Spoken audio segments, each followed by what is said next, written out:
제 기준에서는 그 정도 적정한 금액이라고 생각한 그 금액을 왜 그렇게 싸게 받냐고 이제 그 싼 게 삐지떡이라고 뭐 이상하게 좀 보는 그런 경향도 있는 것 같아서 싸게 해주고도 뭐 좀 약간 오늘은 그에 대해서 솔직하게 수년 동안 해오면서 느꼈던 점을 말씀을 한번 드려보도록 하겠습니다.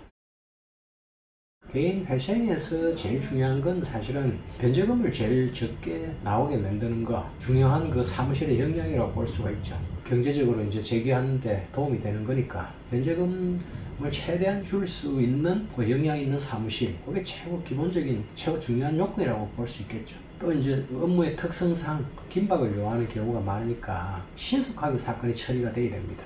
연체 독촉 전화 계속 받고 있는 상황인데 사건 서류 꾸미는데 뭐 시간이 너무 오래 걸리면은 그것도 곤란하니까 신속하게 이제 서류 꾸며서 법원에 접수해 줄 수 있는 그런 사무실 그것도 제일 중요한 요소라고 볼 수가 있죠. 그리고 이제 뭐 뭐니 해도 빠질 수 없는 하나가 수임료 부분. 아무리 뭐 변제금 낮추고 뭐 일 신속하게 처리 잘한다 해도 그거는 당연한 거고 전문가로서 돈 받고 사건 처리하는 입장에서는 당연한 거라고 볼 수도 있는 거고 그걸 빌미로 해가지고 과다한 또 수임료를 요구하면 안 되니까 적정한 수임료 그것도 뭐 다른 어떤 요소들보다 이제 의뢰인 입장에서는 적절한 수임료로 이제 사건 처리가 되는지 그것도 뭐 다른 것들 못지않게 아주 중요한 요소라고 볼 수가 있습니다. 개인 회생, 개인 파산은 도산 사건 중에서는 난이도상으로 쉬운 사건에 속합니다. 도산 전문, 또 무슨 이혼 전문 이렇게 이제 하는 경우가 있는데 개인 회생, 파산 이걸 뭐 도산 전문으로 넣기에는 사실은 이게 뭐 그렇게 난이도 있는 업무가 아니라 가지고 도산 전문 변호사니까 이것도 개인 회생 파산하면서 수임료를 뭐 더 받아야 된다. 이거는 좀 약간 어폐가 있는 거죠.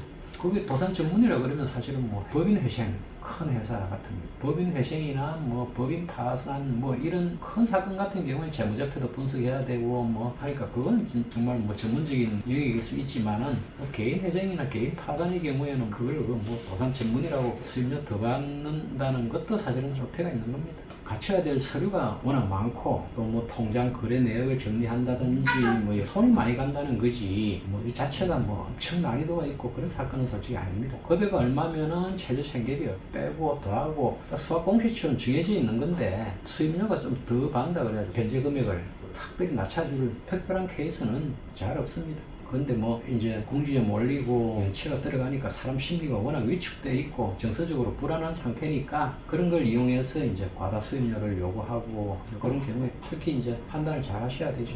최대한으로 이제 뭐 냉정하게 판단하시고 한 군데 가서 덜컥 결정하지 마시고 몇 군데 둘러보셔가지고 요모저모 따져보시고 상담도 진득하게 한번 받아보시고 그렇게 결정하셔야 되는 거고 제일 중요한 건 변호사건 법무사건 직접 상담해주는 사무실을 이용하시라는 겁니다. 이 개인 회생 파산 사건의 경우에는 사건 접수하고 나면은 사건 종료되기까지 보통 몇 개월이 걸립니다. 보정명령 나오면은 서류도 보완해줘야 되고 그 과정에서 지속적으로 커뮤니케이션이 계속 이루어져야 되는데 법무사건, 변호사건 직접 상담하고 책임지는 그 사무실인가 그 부분을 특별히 잘 체크를 하셔야 된다는 겁니다.